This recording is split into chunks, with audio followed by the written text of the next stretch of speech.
Now you're talking about sneaky, dirty, underhanded people that want to kill our civilians.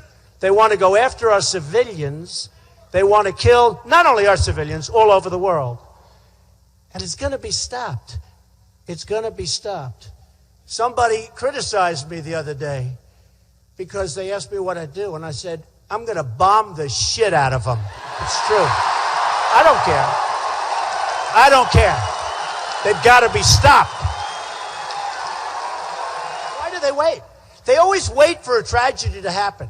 They're never forward. They're always waiting for. So you say, oh, wow, these were training centers, camps. By the way, what did they attack? They attacked the oil. Remember, I've been saying for 2 years, attack the oil. Everybody said, oh, Trump with the oil, Trump. But I said more than attack it. I said attack it, take it, and keep it. That's what I said. So now they're attacking the oil, and a couple of the people said, you know, that was really Trump's idea. I've been saying this for 2 years because a big source of their wealth is the oil. They're making $1 million a day. A lot of money. Making $1 million a day. And I kept saying, why aren't we doing this? Why aren't we doing this? My fellow citizens, at this hour, American and coalition forces are in the early stages of military operations to disarm Iraq, to free its people, and to defend the world from grave danger. On my orders, coalition forces have begun striking selected targets of military importance to undermine Saddam Hussein's ability to wage war. These are opening stages of what will be a broad and concerted campaign. To all the men and women of the United States Armed Forces now in the Middle East, the peace of a troubled world and the hopes of an oppressed people now depend on you. That trust is well placed. So you would keep troops in Iraq after this year? I would take the oil. I don't understand how you would take the. Does that mean keeping troops there or staying involved in Iraq? You heard me. I would take the oil. The people you liberate will witness the honorable and decent spirit of the American military. So you will guarantee that we will have a presence, that we will spend money, send troops, do whatever it takes in order to secure access to oil? Money. We will make a fortune. We will make money. They have $15 trillion worth of oil in Iraq. 15 trillion. We will make a lot of money. We will not lose that oil. We come to Iraq with respect for its citizens, for their great civilization, and for the religious faiths they practice. We have no ambition in Iraq except to remove a threat and restore control of that country to its own people. So your Middle East policy is basically guided by our interest in oil? My Middle East, yeah, which are I always heard that. I always heard that when we went into Iraq, we went in for the oil. I said, that sounds smart. Why don't we just take over the oil? We should take it over. We should come in. Well, I don't want to give it to Iran. Should we be running Iraq right now? We should be running the oil. You know, when they announced the war, and everybody smiles, oh, except the smart people. The smart people don't smile. See, when they announced the war with Iraq, a few very smart people said, oh, that war is really smart because we're going to take over the oil. Unfortunately, Bush didn't have that in mind. You know, in the old days, you'd have a war, and you'd win the war. And to the victor belong the spoils. You know that. Look at Iraq. Look at the mess we have after spending $2 trillion, thousands of lives, wounded warriors all over the place who I love. Okay, all over. We have nothing. And I said, keep the oil. And we should have kept the oil, believe me. We should have kept the oil. The people you liberate will witness the honorable and decent spirit of the American military. When I heard that we were first going into Iraq, some very smart people told me, well, we're actually going for the oil. And I said, all right, I get that. I get that. There's nothing else. I get it. We didn't take the oil. 1.5 trillion, we should take it and pay ourselves back. What are we doing? What are we doing? The old expression, to the victor belong the spoils. You remember I always used to say, keep the oil. I wasn't a fan of Iraq. I didn't want to go into Iraq. But I will tell you, when we were in, we got out wrong. And I always said, in addition to that, keep the oil. Now, I said it for economic reasons. But if you think about it, Mike, if we kept the oil, you probably wouldn't have ISIS because that's where they made their money in the first place. So we should have kept the oil. But, okay. Maybe you'll have another chance. But the fact is, you should have kept the oil. Let's go to our Pentagon correspondent, Barbara Starr. Barbara, a lot of questions about what the president meant when he said maybe you'll have another chance to take the oil. I'm talking about those huge oil fields in Iraq. What are you hearing? Well, Wolf, I think it's fair to say there's a lot of raised eyebrows because the U.S. military at this point has no idea what Donald Trump is talking about when he says that. And to the victor goes the spoils. That's called pillaging, and that is something the U.S. military does not do. It's against military law. It's against international law. And today did not go any length to try and straighten that out at the White House. The new press secretary, Sean Spicer, was asked about it. Have a listen to what he had to say. Too often the United States is going in with a lot of money, a lot of manpower, and in many cases losing both loss of life, and we want to make sure that our interests are protected. And so if we're going in to a country for a cause, I think he wants to make sure that America's getting something out of it for the commitment and the sacrifice that we're making. Can you unequivocally state that this administration will not send more troops into Iraq to, as the president has put it, take the oil? I'm not going to talk about what we may or may not do. I think the president's been very clear that he doesn't telegraph forward what taking options off the table. That's not a good negotiating skill. Various sections where they have the oil. They have, people don't know this about Iraq, but they have among the largest oil reserves in the world, in the entire world. And we're the only ones. We go in, we spend $3 trillion, we lose thousands and thousands of lives, and then, Matt, what happens is we get nothing. You know, it used to be to the victor belong the spoils. Now, there was no victor there, believe me, there was no victor. But I always said, take the oil. One of the benefits we would have had if we took the oil is ISIS would not have been able to take oil and use that oil to fuel themselves. Let's go to our military folks and Chairman Rogers. General Hertling, I mean, you and I have talked about this before. This is the thing that Donald Trump has said from the beginning, take the oil. I cannot wrap my mind around the concept just from a military standpoint, because all I see is you're taking the oil of a sovereign nation, which is our ally, under this antiquated notion of to the victor goes the spoils. They're supposedly our ally, and for the percentage of the country that doesn't hate us already, wouldn't that turn everybody else against the United States if we are stealing Iraq's oil? Well, not if we were in the 16th century, Anderson, but unfortunately we're not. We're in the 21st. And yeah, I've heard Mr. Trump say that. It's on a long list of things that I've heard him say about what the military can and can't do. Having been in northern Iraq, where a good portion of the oil is for almost 2 years, I can tell you I can't wrap my head around it either. So I'm glad he, as a businessman, knows how to do that.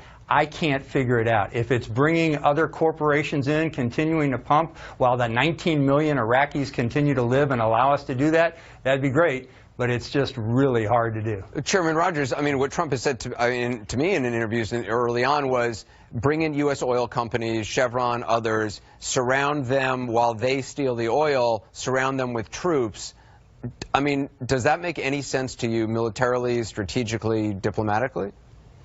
Hey, look at the time, Anderson. Let me get philosophical about this for a moment. Really? How about those? We got a lot of time. We can go to the 10 o'clock hour if you want. Yeah, exactly. Just let me get philosophical for a minute. In the early sweep up of the war, I will tell you, this was a very popular political position amongst Republicans and Democrats. In every town hall I had as a member of Congress, this was an issue. People saying, well, why don't we have that? It's popular in bars, too, but it doesn't mean that it's... Let me just get to where we were. And my explanation would probably be the same today. We do negotiate a percentage of the revenues from that oil. Matter of fact, the Saudis were committed so much oil in certain circumstances. Other countries committed certain amounts of oil in certain circumstances. So when you say take it, I never did hear him say steal it. This notion of actually physically taking it out of the ground doesn't make a lot of sense to me. But this notion that a percentage can be negotiated to cover U.S. costs, especially ground operations, unrealistic. And by the way, that actually happened during the course of the war. But that is actually not his plan. His plan is get Chevron, get the American oil companies in, surround them with U.S. troops, and so what you meant to say is percentage of the revenue. I think I heard you say that. Colonel Layden, I mean, just from again, I just think of the reaction of our allies in the rest of Iraq, how they feel about us taking the oil, which is their future. It would be a non-starter for that very reason. You know, what you want to do is you want to build up countries like Iraq, where what comes after ISIS in the case of Syria and northern Iraq. So there are going to be some significant issues with this neo-mercantilist, 16th century, 18th century, whatever century you want to pick, issue here is something that is very similar to what you might expect a Chinese military leader to say in the present day, because they seem to be developing this neo-mercantilist policy as well. But it is not workable for our particular time and the particular region that we're dealing with here. You want to raise the oil revenues of the countries that are affected by these conflicts, and you want to give them a way in which to live their lives. And that would be a sustained revenue stream that would allow them to do that, right. And that would be essential. Because the idea of General Hertling of to the victor goes the spoils, it implies that Iraq itself is the enemy and we have crushed them and now we're taking their oil. It implies more than that, Anderson. It implies that the U.S. military that's there is a mercenary force to do these kind of things. Look, there are 18 battlefield cemeteries throughout Europe from World War I and World War II. When you go to those grounds, the people who monitor those cemeteries that have U.S. soldiers in it say, this is the only place that America claims as occupied territory, the places where they buried their dead. It is not the American way of war to go and occupy a land, steal its resources, rape its women, and do the kind of things that Mr. Trump is saying. It is, again, a simplistic approach that's appealing to a certain percentage of Americans. It's worth being really specific about this. Because it's one thing to campaign for president by saying you wish the U.S. military would have looted, would have pillaged, would have stolen resources from a country that we were occupying. It's one thing to run for office saying you wish that U.S. forces had committed, incidentally, that war crime and pillaged the countries that we became responsible for as an occupying force once we toppled their government. It's one thing to say that as a candidate, but once you are saying that as the commander-in-chief of the U.S. military, once you're saying as commander-in-chief that the U.S. military should steal the oil from countries where our military is operating, and that we might have a chance again to do that in the future. Think about what that means for U.S. troops who are on the ground right now, working with local forces in all of these countries where we haven't stolen the oil, where we've never said before that we were going to steal the oil, where there were lots of local suspicions that we might, and we had to defeat those local suspicions.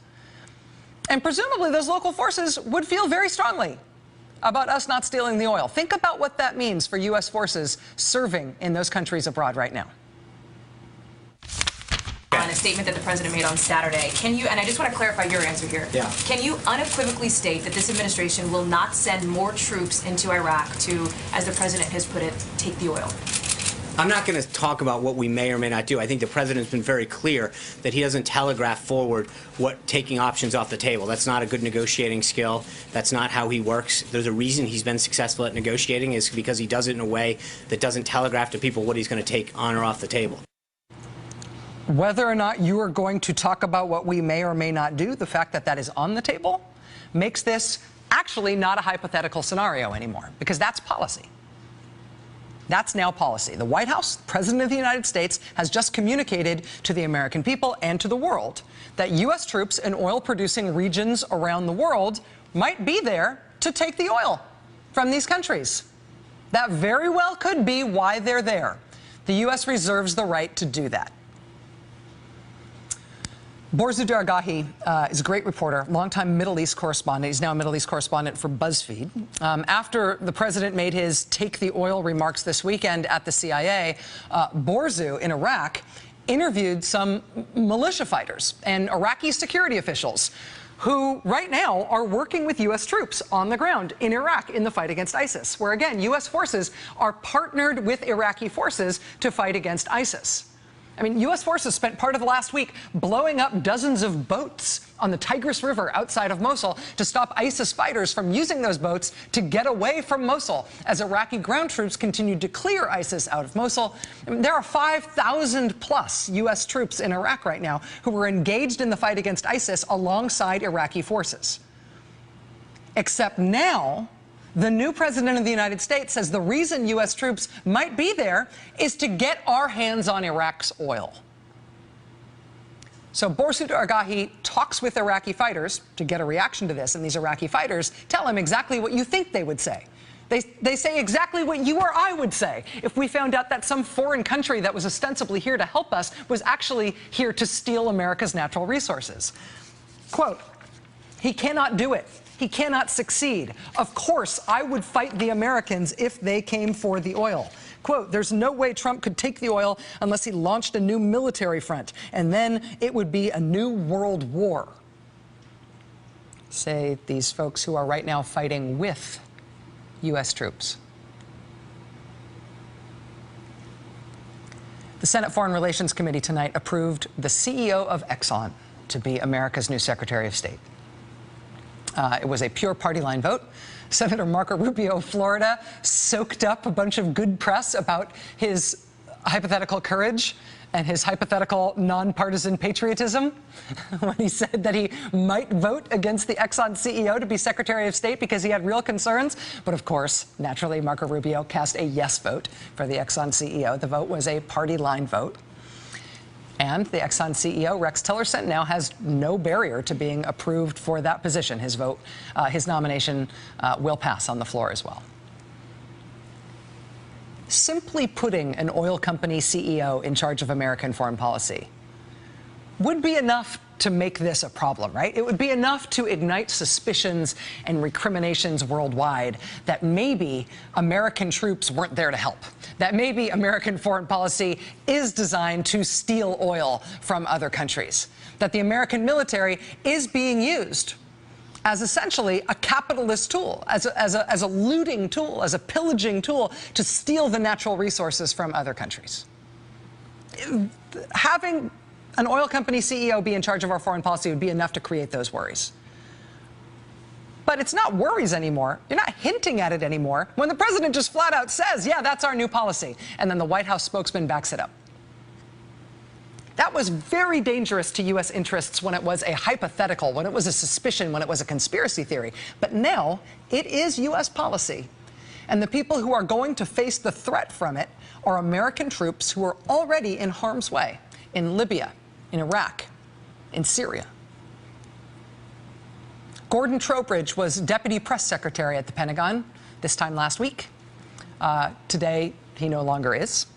And today, in his personal capacity, he said this, quote, "White House spokesman needed to clearly say U.S. is not going to take Iraq's oil. Every moment that statement stands puts our troops at greater risk." If you are a military family, if you have got friends in the military, if you know somebody who is deployed or is deploying, this, we're going to take your oil, that's American policy now, we're going to take your oil, that has just shifted the ground underneath your boots. Our military has incredible technology and incredible reach, and they take incredible risks. And we as taxpayers pay an incredible price for it. But we support our troops, and we respect their sacrifice, and we worry about the dangers that they face. We do not want them to face unnecessary danger. And we very rarely have to worry that the danger that they face emanates from our own government.